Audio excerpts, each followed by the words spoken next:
ሃይሚ ጉዳ መጣች። ሃይሚ ይሄን ነገር አታደርጉም። በእርግጠኝነት ነገ አዲስ ነገር እናያለን። ሃይሚና ብሩኬ ቡታጅራ ይገባሉ። አይጥ ወልዳ ወልዳ ከጅራቷ ስትደርስ ጮኸች ይባላልና እንደው የሃይሚ ነገር ሄዳ መጨረሻ ላይ ፉርሽ የምታረገው ነገር እኮ ነው ግራ የሚገባኝና። ሰላም ሰላም ቤተሰብ እንዴት ናችሁልኝ? እንዴት ቆያችሁ? ሰላማችሁ ብዙ ተረፍ ይበልልኝ። እንግዲህ ሃይሚ ዛሬ ያው ዜናውን አብስራናለች። እሱ ምንድነው አልሄድም ብላለች። አልሄድም እኔ በፍጹም ለቤተሰቦቼም እንደሚሄድ አልነገርኳቸውም። በቃ አሳምኛቸዋለሁ አልመጣም ብዬ ብሩኬ ነገሩን ጨርሶ ይምጣ ብላ እንግዲህ ለብሩኬም ስትናገር ብቻ ደስ የማይል ነገር ተፈጥሯል ማለት ነው። አስቡት እንግዲህ በበዓል ምድር በጣም ነው የሚደብረው። እውነት ዲኤንኤ ቢደረግም አሁን አይመጣም። በዓሉ ደግሞ እሁድ ነው። ምን ችግር አለ? ቢያንስ እንኳን ይችን ቀን ታግሳችኋት ብታልፉ ማለት ነው። በተለይ ሃይሚ ይህን ነገር ባታነሽ በሰላም ሄደሽ እዛ በዓልሽን አሳልፈሽ እኮ ወደዚህ ቀጥታ መምጣት ትችያለሽ። በጣም ኖርማል ነገር ነው እና ግዴታ ከነዛ ሰዎች ጋር መጋፈጥ አይጠበቅብሽም ነበረ። በዓሉን እንዴት በሰላም ማሳለፍ? ኧረ እኔ እንጃ። ብቻ ግን አላቅም። ቤተሰብን ያውን ሁለት ስሜት ላይ ነኝ። አንደኛ ነገር ሃይሚ አውቃ ነው ነገ አብራ ልትሄድ ትችላለች፣ ወይም ደግሞ አውቃም ባይሆን የምትናገረው የምር ነው የሚመስለው፣ ስሬሱና ነው የምትናገረው። ነገር ግን ምናልባት ሚፍታህ አግባብቷቸው አብረው ሊሄዱ ይችላሉ የሚልም እምነት አለኝና የሚፈጠሩ ነገሮች ደስ አይሉም። ሃይሚ ያለችበት ስሜት ቢገባኝም ይገባኛል እኮ አሁን በጣም የሆነ ብሩኬን አጣዋለሁ አላጣውም በሚል ስሜት ውስጥ ስለሆነች ትንሽ ሊከብድ ይችላል። ግን እኔ ሃይሚ እስከ መቼ ነው ነገሮችን ልሸሻቸው የምትችይው? በጣም ከባድ እኮ ነው። እግዚአብሔርን እኔ አንዳንዴ ግርም ነው የሚሉኝ። ማለት ይሄ ሁሉ ገዳም መሄዳችሁ ያንን ሁሉ ቀን ስትቆዩ ገዳም ምንድን ነበር ስትሰሩ የነበረው? የሚመጣባችሁን ፈተና የሚመጣባችሁን ችግር እኩል ተጋፍጣችሁ ለማለፍ አይደለም ወይ? እንዴት ነው ታዲያ በጭንቅ ጊዜ እንደዚህ ልትታታው ነው? እንደዛ እስከዛ ሀገር አቋርጣችሁ ድረስ እስከ መሄድ የደረሳችሁት ችግር ሲደርስባችሁ እሱ የራሱ ችግር ነው እሷ የራሷ ችግር ነው ብላችሁ ለመታታው ነው? እኔ በጣም ነው ያዘንኩት እውነት። እና ሃይሚዬ ምንም ያክል ቢከብድሽም እንኳን ማለት ነው ይሄ ልጅ አብሮሽ ያለ ሰው ነው፣ ጓደኛሽ ነው፣ ፍቅረኛሽ ነው፣ ለወደፊት ባሌ ብለሽ የምታስቢው ነው አይደለ? በእነዚህ በጭንቅ ውስጥ ሆኖ እኔ አልሄድም ማለት ምን ማለት ነው? እሱ እየፈለገ ያለው ያንቺን እርዳታ ነው። ከጎኑ እንድትቆሚለት ይፈልጋል። በቃ ከጎኑ ስትቆሚ አንቺ ሰላም ይሰማዋል። ገብቶሻል አይደለም? ስለዚህ ይሄን ነገር ከአንቺ ከፈለገ ምን ችግር አለ? አንቺ እኮ ምንም የምታረጊው ነገር የለም። ለምሳሌ አሁን አንቺ ባትሄጂም ዞሮ ብሩኬ ምንም የሚደሰትበት ነገር የለም። ከቤተሰብ ጋርም ራሱ በሰላም አያሳልፍም። ምክንያቱም ልቡ ከዚህ ጋር ነው የሚሆነው፣ ከእሷ ጋር ነው የሚሆነው። ገብቷችኋል?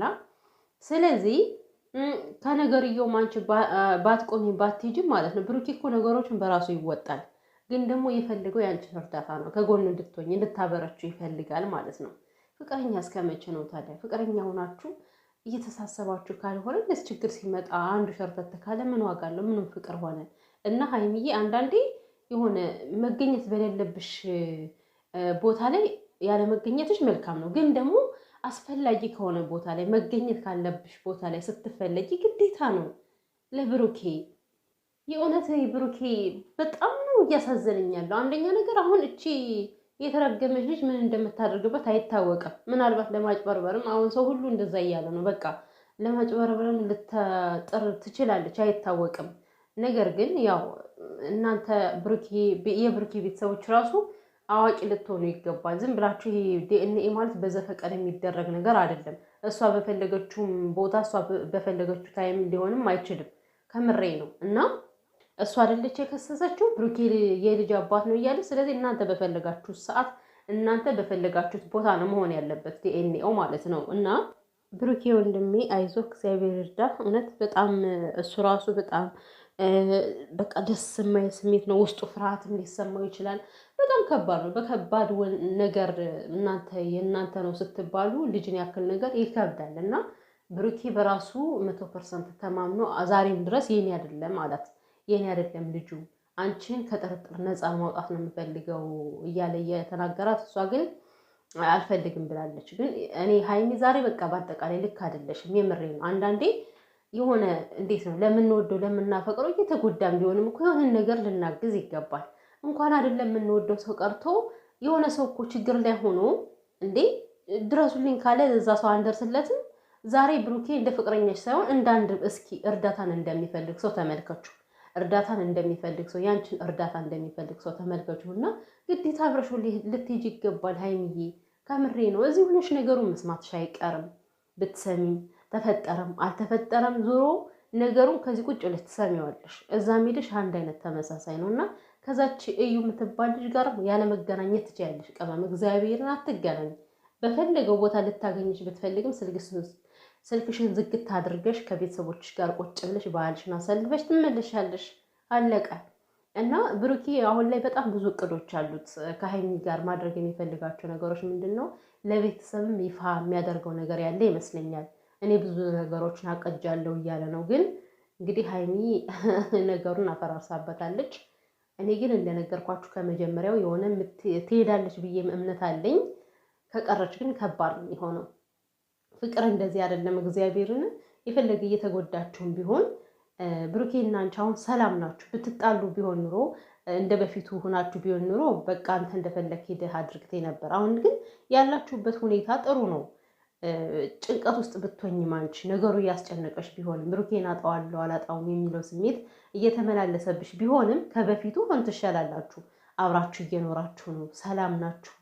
በትንሹም ቢሆን ሰላማችሁ ተመልሷል። ስለዚህ እንዴት ነው አንተ በቃ የራስን ብቻ ተጋፈጥ ብለሽ የምታይበት? እኔ እንጃ ይከብዳል። እግዚአብሔርን አንዳንዴ ሀይሚ እንዴት እንደምታስብ ያላቅም። ግን ይሄ መሆን የለበትም። ላይክ እሱ የሚሰማውንም ስሜት አንዳንዴ ልትረዱ ይገባል። እሱ እኮ ይገባዋል።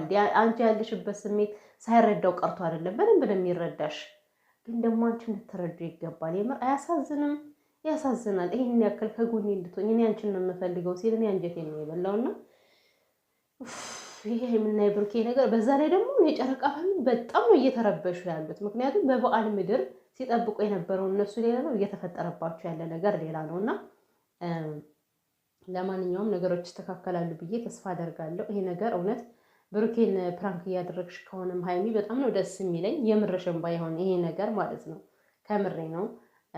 በጣም የሚያስከፋ ነገር ነው እና በእንደዚህ አይነት በጭንቅ ጊዜ ደግሞ ግዴታ ነው ፍቅረኛ አብራ ልትሆን ይገባል። ምንም ላትፈጥሪ እኮ ትችያለሽ፣ ግን ለሱ ሰላም ነው የምትሰጪው። ከሱ ጋር ስትሆኝ እፎይታ ይሰማዋል። ገብቶሻል አይደለ? እሱም ይሄን ስላለ ነው አንቺን የፈለገውና መሄድ አለብሽ ሀይሚ። የምሬን ነው። አንዳንዴ ነገሮችን ቆም ብለሽ ልታስቢያቸው ይገባል። ከምን ነው ነፃ የምታወጭ ራስሽን? እኔ ራሴን ነፃ እያወጣው ነው እያለች ነበርና ከየትኛው ነው ነፃ ልታወጭ የምትችይው? ማለቴ እኔ እኮ ግራ ገባኝ። እግዚአብሔርን አንዳንዴ ሀይሚ ግራ ነው የምታጋበኝ ውዶችዬ። ማለት በቃ እኔ ራሴን ነፃ እያወጣው ነው። ብሩኬ ችግር ላይ እንዳለ አይታይሽም ነው ቅመሟ? ብቻ ግን ነገ እናያለን።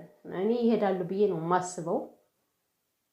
በሚፍታ ግፊትም ቢሆን አላቅም ሀይሚ ትቀራለች ብዬ አላስብም። ግን ላይክ ማድረግ የሌለባትን ነገር ነው እየተናገርኩ ያለሁት። ግዴታ ነው በቃ መሄድ፣ መተሳሰብ ግድ ይላችኋል አብራችሁ እስካላችሁ ድረስ። ነገሩን አንቺ የብሩኬን ነገር መከታተል፣ ከብሩኬ ጎን መሆን። ምክንያቱም ብሩኬ በዚህ ሁኔታ ላይ አንቺ ሊጠልሽ አይችልም፣ ሊተውሽ አይችልም በፍጹም። አብሮሽ ነው የሚሄደው።